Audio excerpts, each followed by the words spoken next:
Welcome, people. Welcome on board. Welcome for our Halloween Berlitz Talks day. I'm Luis Chantry. It's great to be with you. We have today a fantastic guest coming from the other side of the planet. And Caio. Hello, Caio. How are you doing? Hello, I'm doing great. Good evening. To Mel, it's a good morning, but for us, it's a good evening. We are very happy to have you here with us. I'm the marketing manager for Berlitz in Brazil. We'll be together with you and Mel today, learning a lot about our movies, and we're really happy to have you in here. We have some people from Berlitz Brazil, from Berlitz Brazil team, sorry, with you today in here to give you assistance with questions and anything you need. So please be not my guest, but our guest to chat and type things to us, ask questions. Whenever you want to open your microphone or your camera to ask questions, it's okay.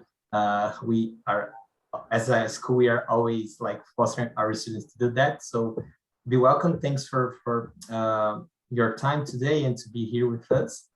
We are just giving like a couple more of minutes to wait some more people to join, and we are going to start soon in respect of your time that coming the right time. So I don't know, Luis, if you want to introduce yourself, and Giovanna, please. Yeah, let Giovanna speak a little. Hey, Giovanna, what do you do at Berlitz? Hi, everyone. How are you? So I work in the marketing with Kyle, the assistant, and that's it. We are here to help Meline and everybody who needs some help with the English. So feel free to speak during the webinar and enjoy. Okay, great. So let me introduce our guest, Amanda, Amélia, Gabriel, Luiz, and Raíssa. Thanks for being here. Guys, just send your questions, your comments in the chat. And coming from Australia, the star of the night, Meline. That's how she's called, but she prefers to be called Mel. Mel, the show is yours, and thanks for being here. Oh, thank you so much for having me. Hi, everyone. I'm Mel. I'm from Australia. I'm in the global marketing team from Berlitz.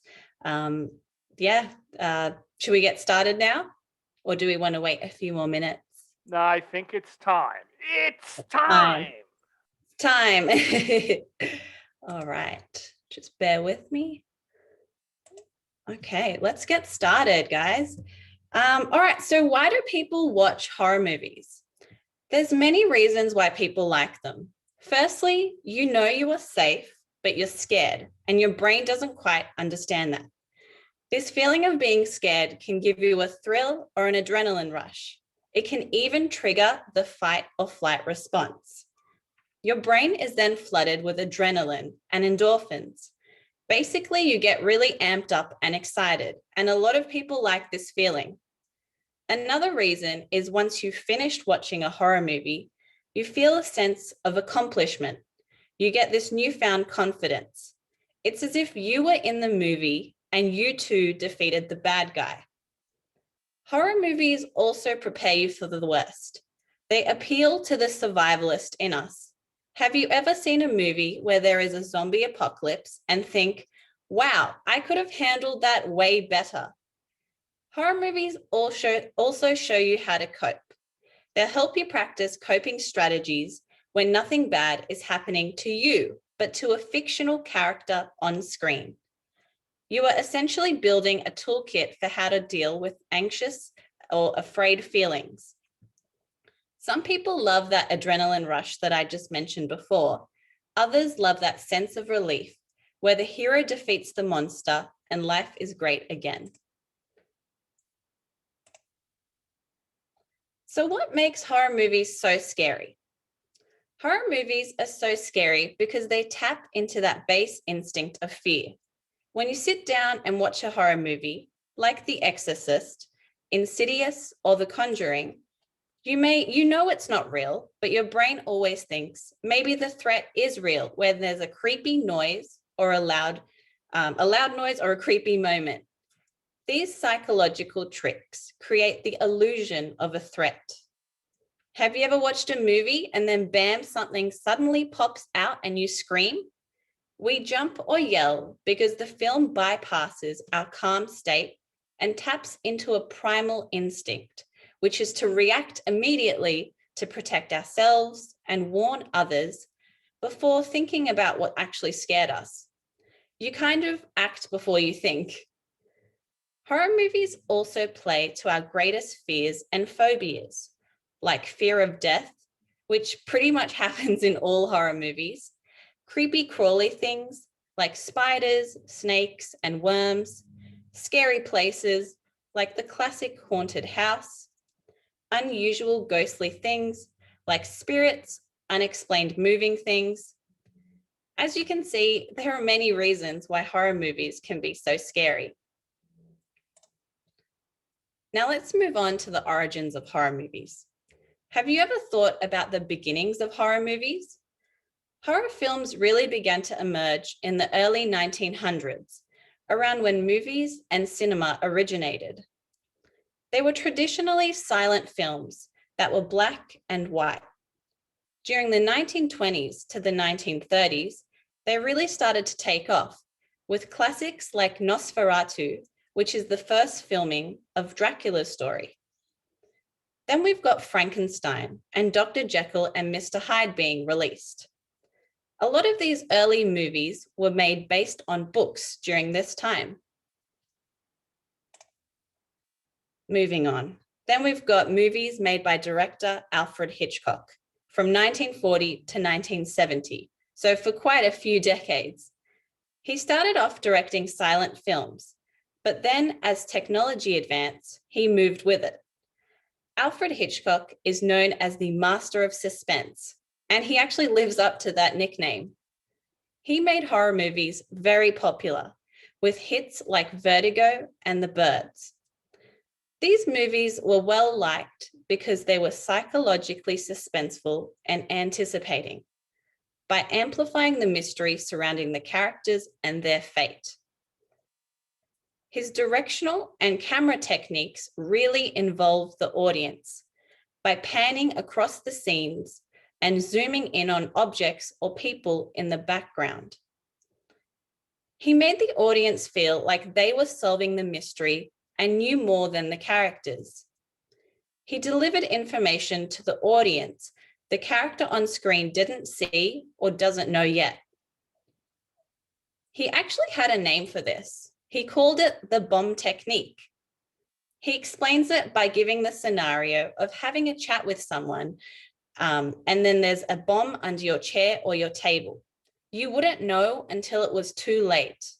He said he added suspense by showing the audience there was a bomb through a variety of different ways, so the audience knows and is left screaming and shouting at the characters to get up and save themselves. In saying this, Alfred Hitchcock also did the complete opposite of this in Psycho, in the famous shower scene, when who we thought was the main character gets killed so suddenly in a seemingly safe environment. The actress Janet Leigh was very well known at the time, and the audience would have thought her to be the main character, the leading lady of the movie, but she dies right at the start. Moving on to tropes. First off, what is a trope? Movie tropes are ways for telling a story that communicate something figurative. Tropes can be very simple, like a common object that has a symbolic meaning. Tropes are storytelling devices that allude to something beyond the literal meaning of an object, a person, or an action. There's quite a few tropes in horror movies. There's the classic jump scare that always works on the audience. It's where there is a scene with a lot less noise or silence, and then suddenly a loud noise or sudden movement occurs. One of the most popular examples of this is when a character is walking around a quiet house at night, and then suddenly a cat jumps out at them. A jump scare that comes to my mind is when the witch jumps off a cupboard in The Conjuring. This scene is probably one of the scariest in that movie. Another trope is the evil clown, who is actually based on someone real, the American serial killer John Wayne Gacy. The clown plays on good and bad. It makes us quite uncomfortable. A clown's supposed to be friendly to make us laugh, or a clown something out of a nightmare? Are they a threat? The discomfort comes from not knowing their motives. I'm sure we can all agree that Pennywise, the clown from the movie It, is very unsettling. Then we've got girl runs and falls as another trope. Ever see a girl in a horror movie that is screaming and running from an attacker who trips and falls? The example on the screen is from the movie Cabin in the Woods. It also doesn't always have to be a girl. It could be anyone. This trope was very popular in the 70s and the 80s horror movies, like Friday the 13th and Texas Chainsaw Massacre. Then we've got the final girl. In a horror film, there's usually a group with a sporty guy, a nerdy person, a popular girl, and a shy girl. Everyone but the shy girl always gets killed. She's the only one who survives. Why is that? It may be because people in the audience actually identify most with the shy character. Then there's the let's all split up trope. Have you ever seen a movie where the characters know something bad is happening, and in order to fix it, investigate, or help in some way, the group splits up? Makes total sense, right? Splitting up to defeat or overthrow the ghost or killer alone is the way to go? It never makes sense and would never happen in real life, as if you would ever leave your friends when something bad is happening. This trope actually started in the popular TV show Scooby-Doo. Then we've got cute child doing something creepy trope.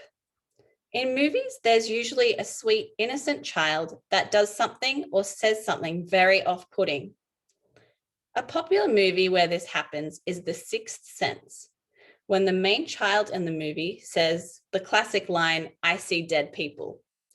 It's very unsettling. There's also The Omen, where the main child in the film is actually the Antichrist. Then we've got the vengeful spirit trope. There's always a ghost or a spirit that has some issue or problem with the living. Popular examples are in The Grudge or Paranormal Activity, where innocent people get caught up with a ghost. Finally, we've got a nightmare on Halloween or an anniversary of something bad happening. Anniversaries of bad events always signify other bad events happening. In the movie Halloween, the murders take place on Halloween night, and in pretty much all the sequels as well. Another example is Happy Death Day, where the main character continuously dies and relives their birthday. There's a lot more movie tropes than the ones I mentioned. These are the most popular ones being used. There's also movie tropes for comedies and action movies as well. Movie tropes across all genres are pretty much always successful. They bring about structure to a movie by indicating to the audience what will happen, and they are powerful tools to tell a story. Unless you're analyzing a movie, you are likely to miss that person, action, or thing is a trope. Let's move on to movie trends throughout the years. Now, in the origin sections of this talk, we've covered pretty much up to the 1970s, which was a huge decade for horror. So many movies came out in the 70s, like Jaws, Texas Chainsaw Massacre, and The Exorcist. These movies were great and had plot lines that were never before seen. It was all new. There were no cliches yet. The 1970s were the decade for franchises. Because these films did so well, more and more were made, but they weren't as good.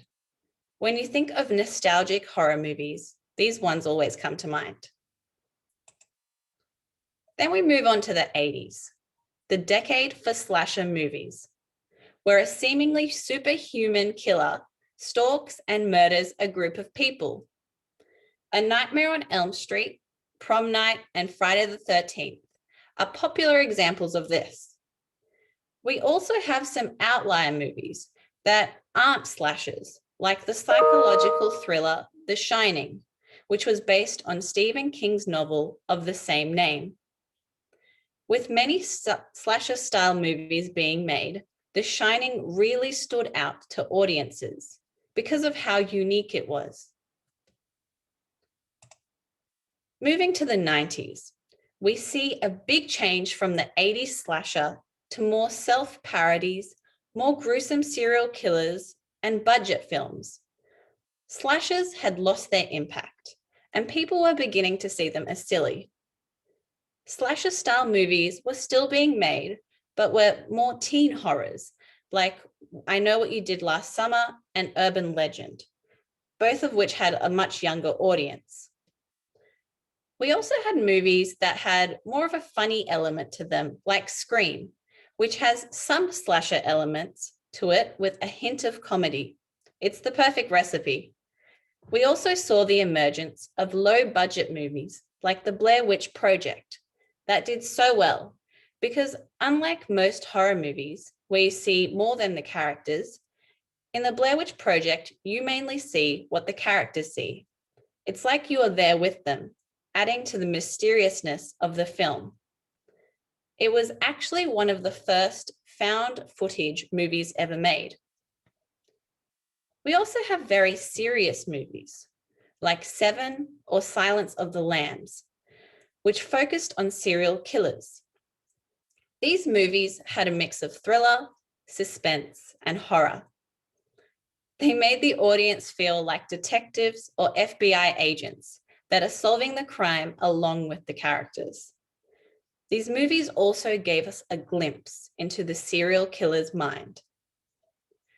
Another noteworthy movie that I've already mentioned is The Sixth Sense, which was M. Night Shyamalan's first major feature, which had a shock plot twist ending.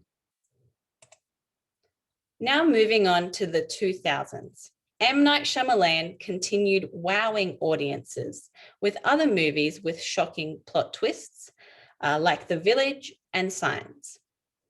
It's what he became known for.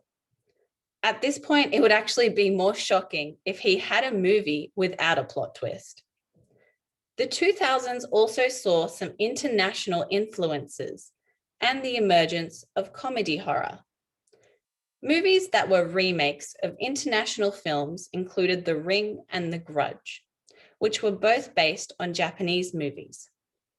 These movies performed very well because they had a lot of elements and themes never before seen in mainstream cinema. Then we have comedy horror movies like Scary Movie and Shaun of the Dead, which both parody traditional horror movies. These were refreshing and captured the comedy film audience as well. Finally, moving on to the 2010s until now, the decade of elevated horror. Studios are spending so much money on horror movies, making them blockbusters, and plots for these movies were not basic at all. They were quite well thought and sophisticated or elevated. We had Stephen King's It, World War Z, and Hereditary, all very intense movies. We also had some cheaper budget films like Get Out and A Quiet Place that did fantastically. We actually also had one of my favorite movies and franchises, The Conjuring. These movies were very psychological, very intense. They had complex plots that were actually laid out in an easy to understand manner. They also had special effects, were based partly off true events, and were just truly terrifying, making them great. Now, I just want to talk about a few Australian horror movies. One of the first ones I have to talk about is Wolf Creek, which was made in 2005. It's actually based on true stories of two serial killers, Ivan Milat, who killed many backpackers and tourists in New South Wales, my home state, in the late 80s and early 90s, and Bradley Murdoch, who killed and kidnapped his victims in 2001. How about we watch the trailer for Wolf Creek together?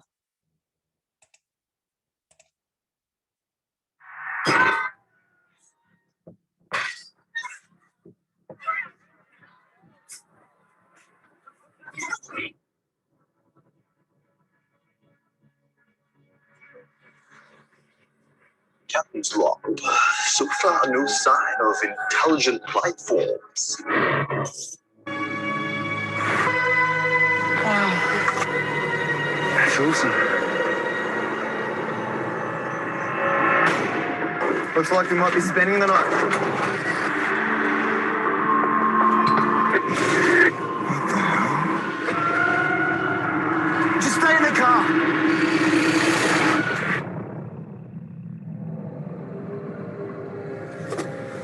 What the bloody hell are you mob doing out here? Scared the shit out of me. So, where did you live? Oh, I get around here. Never know where I might pop up. What do you actually do? I can tell you, but then I'd have to kill you.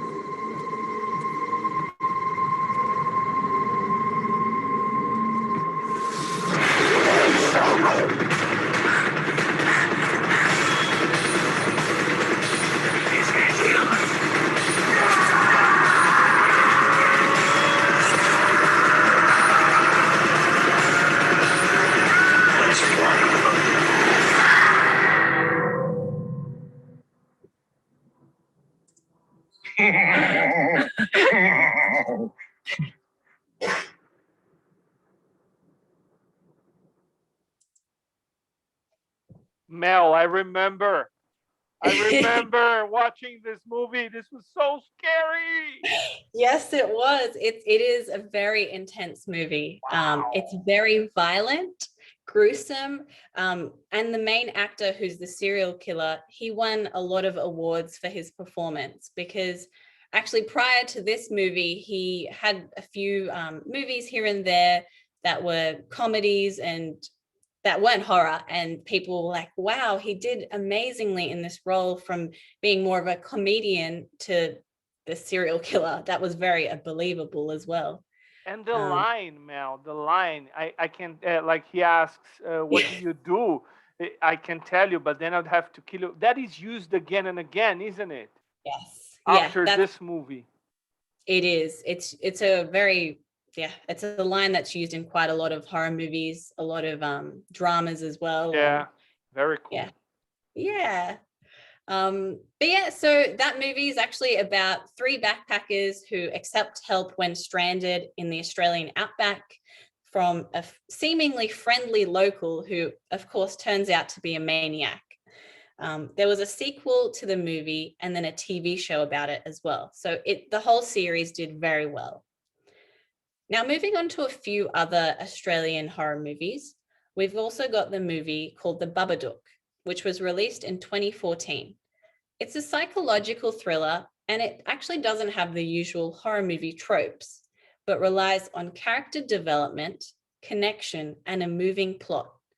The movie is about a single mother whose child's scary storybook has come to life with a monster similar to the boogeyman.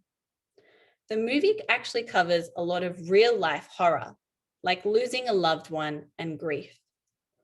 Lastly, we've got The Killing Ground, which was released in 2016. It's about a couple who decide to go on a peaceful camping trip in the outback, who then actually discover a horrific crime scene has been committed. This movie was also filmed in my home state of New South Wales. Now, most horror films accentuate the rawness of nature, creating a sense of vastness of space, which is somehow followed by an unnerving sense of isolation. In the outback and the bushland, there's also a lot of creepy spiders, snakes, and deadly animals that are scary in themselves. the outback and the bush is also quite far from towns, depending on where you are. So there really is no help. All right, well, that's pretty much it in terms of the presentation. But I think we've got some discussion questions as well. Louise, Kayo? Wow, yeah, it was a ride. It was a ride. It was It's awesome. We were all I hope I didn't scare everyone. yeah, we were just paying attention, Mel. We're like, oh my God, what's coming next? And so much and such a lot of things that we didn't know, such a lot of things that we learned in the session. Oh, I'm glad. Yeah. And the viewers, the people who have been with us, I think they enjoyed it as well. Is there anybody there in the crowd that would like to ask a question to Mel? She's from Australia. Would anybody like to make a comment or just ask a question? We can hand you the microphone and you can speak up. Just let us know in the chat or put up your hand and we'll call you.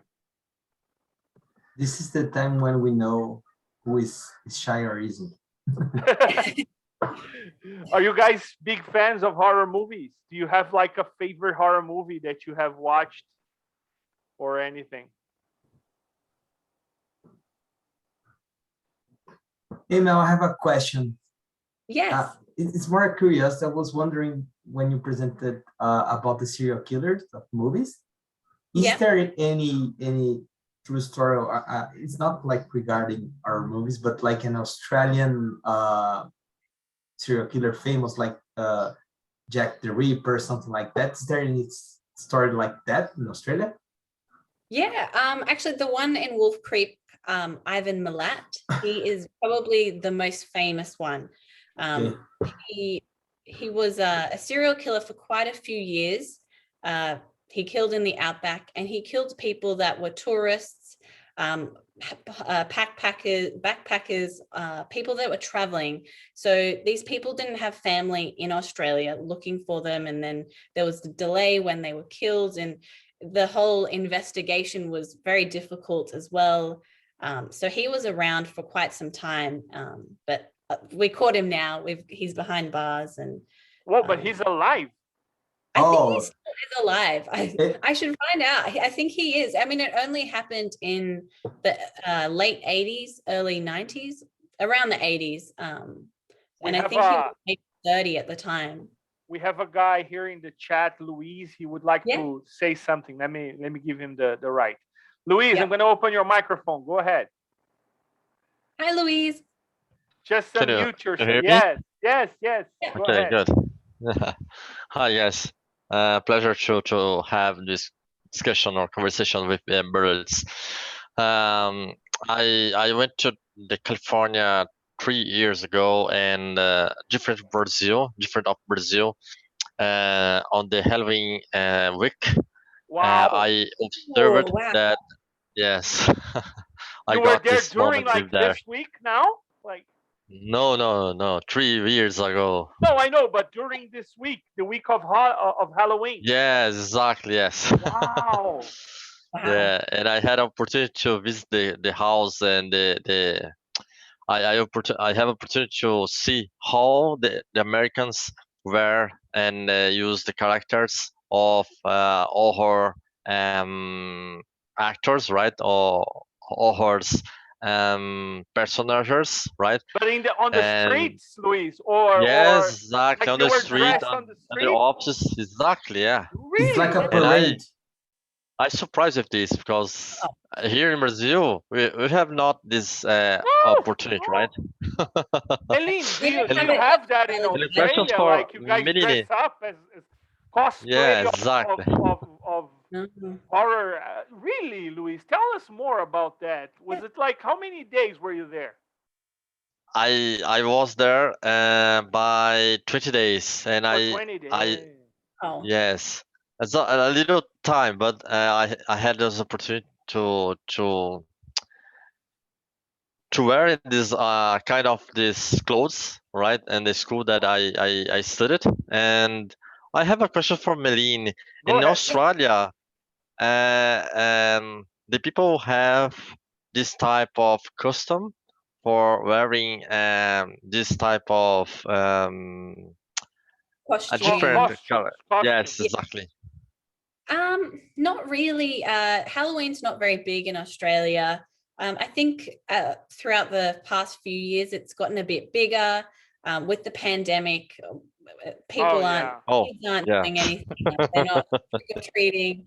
But I know maybe like a few years ago, like kids would trick-or-treat and they'd come to people's houses. Houses weren't, people didn't have decorations on houses. It's not that big like Christmas or anything else, but it's getting bigger, but definitely not as big as what it is in the US. But I mean, I love Halloween and I love horror movies, but hopefully it gets a bit bigger and there's more customers and things. But for now, no, it's not very big. And Luis, what is your opinion about this event that we are putting together? What do you think about this opportunity of listening to someone from Australia talking about a topic she likes? Do you think this is a good initiative to help you guys, your students? Yeah, this is very interesting because you have known about other vocabulary, right? And that normally for example, in my work and my job, I use other type of vocabulary for industry, for technology, for business, right? Yeah, so here you have this opportunity to this is a different, right? Compared to Brazil, it's totally different. It's very interesting. Thank you for this opportunity and this event. No, thank you for being with us. We're very happy to have you guys here. Thank you. Anybody else would like to have a go at having a chat? Yeah, Raissa wants to go. That's what I'm talking about. Yeah. This Go is ahead, Berlitz Talks. Raissa. Hello, can you hear me? Yeah. Let me see. I like our movies. It's so cool. But I have one especially like so super perfect and it's so good. Did you watch a Chucky? What is the name? What was the name? Chucky. Chucky. Chuck. Child's Play. Yeah. Child's Play, man. Yes. I've seen that. Yeah. They made a remake, I think, a few years ago recently. But no, I've seen the original. It's great. It's a classic. It's got that comedy sort of element to it. So it kind of lightens the mood, but it's still horror. It's such a good movie and a franchise. But Raissa, did you like get scared of the film when you saw it? What? Were you like afraid when you watched Child's Play, the Chucky movie? Were you like scared, or was it just funny for you? Sometimes scared, but sometimes it's not. Okay, yeah. It's like funny and sometimes scary, right? funny. Yeah. Yeah. Yes, and this is one of the examples regarding the name of the movie, which is really different in Portuguese than in English. Yeah, it's like that's why it was difficult for you to understand, Mel. Meline, in Portuguese, the name of the movie is the Murderer Toy. Yes, Chuck the Murderer Toy. Yeah, the Murderer Toy is the name. Brinquedo Assassino. And in English, it is Child's Play, which is like child's games, you know? Yeah. And I couldn't relate when you said Child's Play Greece. No, No, just when you said Child's- Chucky. Yeah, because I saw it in South Africa. I only know the name because Chucky was played in the 90s and I was living in South Africa. Great, Raissa. Thanks for participating. Thank you. Luis, Congrats. what is your favorite horror movie, Luis? Wow, this is complicated to say now. Yeah. But I know what you do the last summer. It's a good Okay, move. yeah. Oh my gosh. Anyone gosh. that you have that is like a favorite or not? Favor. Friday 13. Okay. Yes. Okay. And Amanda, you're with us as well till the end. Amanda, do you want to say your favorite movie to us? Do you want to talk to us, Amanda, a little bit? Yes, she does. Good. Go ahead, Amanda. Welcome. Hi guys, hi everyone. Hello. I was trying to open my microphone, but I didn't know exactly. Now you're on. Now you're on. It's your show. So I am not a huge fan of horror movies because I'm pretty scared. But I have seen some of them, like each, and I really enjoy it. It's a horror movie, but it's isn't so bad, you know. So you can watch it and you can sleep at night. But So like I really, you're talking about It, the one that she showed with the clown, yeah? yeah, exactly. I That thought that was scary. was a scary. My God. Like I told Meline the other day, Amanda, do you remember the scene where he's in the sewer and you only see his smile and there's a little boat and the child goes after the paper boat? Do you remember, Amanda? Yeah, I remember. Oh my Yeah, God, that's that is scary. so Scary. creepy.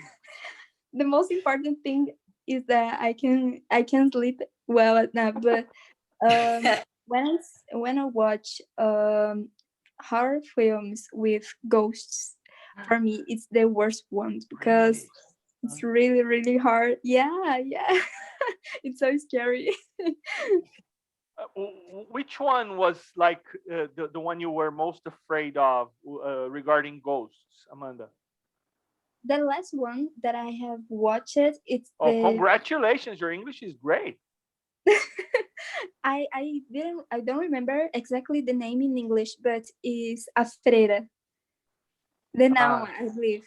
Do you know, guys? As Freiras, have you seen this movie? The Nuns. The name is The Nuns. Oh no, I've seen The Nun. Really? Yes, I've seen it. Yeah, it's from the Conjuring universe. The people that made The Conjuring also made The Nun and a few others. Yeah, that was a really good one. Yeah. It's scary. Yes. Okay, great then, guys. Well, Kyle, this was the one we had the most people talking, right? Yes, so far, yes. I'm really happy with that. Yeah. Awesome. Thank you, Luis. Thank you, Raissa. Thank you, Amanda, for participating. We're very happy. Thanks, guys. Thank you, Meline, for the wonderful session. And guys, this session is being recorded. So once we finish, we're going to upload this in our YouTube channel, so you can check later if you want. We have also the previous editions there as well if you want to see. We have a lot of different subjects, so you are going to find even talking about education up to your personal finance. Yeah. So to be honest, the Berlitz Talk can be pretty much anything. And we expect that you like it about this session. We are really happy with that. And for the upcoming months, we are still going with this project. We are going to receive new emails about that. Check out our Instagram channel to see the next session. And that's it. We are really happy with having you in here. And Meline, we're going to invite you again next year, okay? Go thinking about some other topic because you were great. And we are probably inviting some students as well. This is one of our plans. And as we have so many great students in here, maybe it can be one of you. Thank you very much, guys. Have a nice evening. Everybody watch a good horror movie tonight. Yes. Before Halloween. Thanks, Mel. It was awesome. Thank you. Thank you, guys. Thank you. Bye. Thanks, everyone.